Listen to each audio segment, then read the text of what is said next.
如果能把我的世界中的各种建筑调到主世界，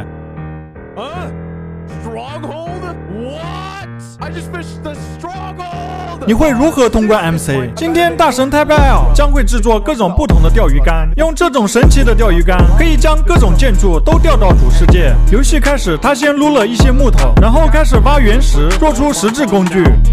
下一步就开始着手制作钓鱼竿，他需要先弄到一些线。收集了4个羊毛之后，他竟然用羊毛反向合成出了线，然后用线开始合成钓鱼竿。再将钓鱼竿周围放上8个木头，就可以制作出村庄钓鱼竿。只要鱼上钩，一座村庄就这样被钓了出来。钓出的村庄跟自然生成的村庄没什么两样。铁傀儡和村民都应有尽有。为了收集铁，他对铁傀儡伸出了罪恶的双手。之后他又收集了大量的木头，做出8个船，在中间放上一个新的钓鱼竿，这样就做出了沉船钓鱼竿。沉船钓鱼竿顾名思义，可以钓出沉船。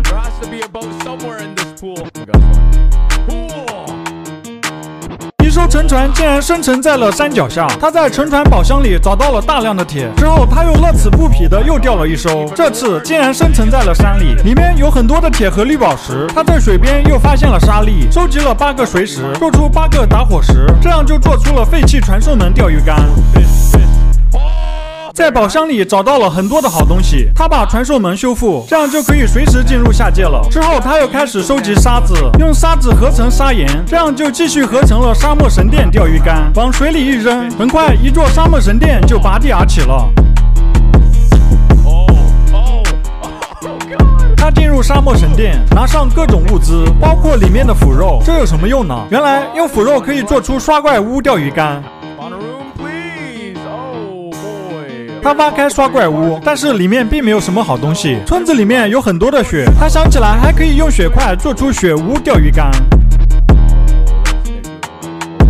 雪屋的地下室里面是有个金苹果的。之后他做出了全套铁甲，但是他突然想到，这可不是一个一般的饰品啊，怎么能够没有钻石甲呢？所以他开始不停的钓沉船。终于收集了24个钻石，做出了全套钻石甲。之后他进入下界，挖了8个第一元和8个黑石，做出下界钓鱼竿和猪林堡垒钓鱼竿。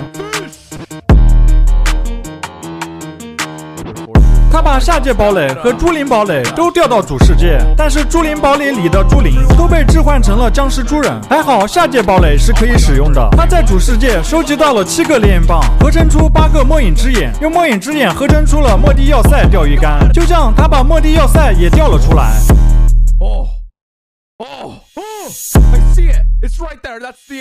之后他收集了村庄里的床，然后又重新收集了足够的烈焰棒和末影珍珠，成功进入末地，在基岩柱高一格的位置放上黑曜石。他并没有消除末影水晶，想用床直接对末影龙发起攻击。末影龙终于落下。他突然意识到，这个方法在服务器里对末影龙是不起作用的，必须在单人模式下才有用，所以他必须用传统方法去除掉末影水晶。床在服务器里对末影龙的伤害要小得多。最后他用斧头打败了末影龙，取得了游戏的胜利。